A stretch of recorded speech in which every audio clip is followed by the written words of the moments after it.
Bonjour et bienvenue à tous pour la revue de presse du samedi 2 janvier 2021.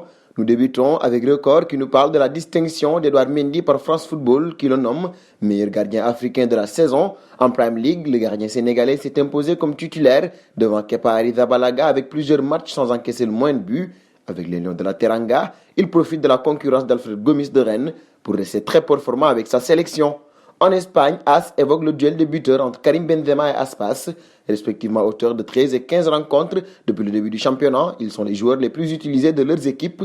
Ce soir, ils essayeront de porter leur coéquipier. Pour Karim Benzema, il s'agit d'aider les siens à ne pas laisser l'Atlético de Madrid filer et Aspas de sortir de cette 8e position.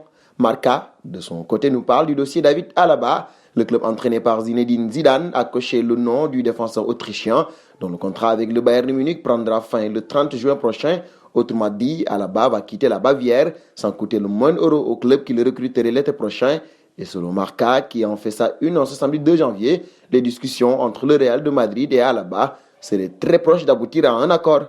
Du côté de Mundo Deportivo, c'est Laporta qui est à la une. Le candidat à la présidence du Barça a le sourire et pour cause. Il est favori selon le journal. Président des Blaugrana entre 2003 et 2010 est désormais candidat. Juan Laporta a assuré que la nomination de nouveau président pourrait pousser l'international argentin Lionel Messi à prolonger son contrat qui court actuellement jusqu'au 30 juin prochain avec le vainqueur de la Ligue des Champions 2015. Et parlant de Messi, il est libre, rappelle Sport. À 6 mois de sa fin de contrat à Barcelone, le septuple Ballon d'Or peut négocier avec d'autres clubs depuis hier, vendredi 1er janvier 2021, en vue d'un départ l'été prochain, alors que le mercato d'hiver s'ouvre ce week-end en Europe et lundi en Espagne. Les prochaines semaines s'annoncent déterminantes pour le Barça. En Italie, le Corriere dello Sport revient sur l'affaire Osimhen. Ce dernier a été testé positif au coronavirus. C'est son club, le Napoli, qui a annoncé la nouvelle et le comportement du joueur fait polémique puisque sur plusieurs vidéos, il est possible de le voir célébrer son anniversaire en Belgique avec plusieurs personnes, le tout sans masque et sans les distances barrières. En Italie, son attitude irrite la presse. Dernier quotidien du jour, The Telegraph évoque la défaite des Toffees.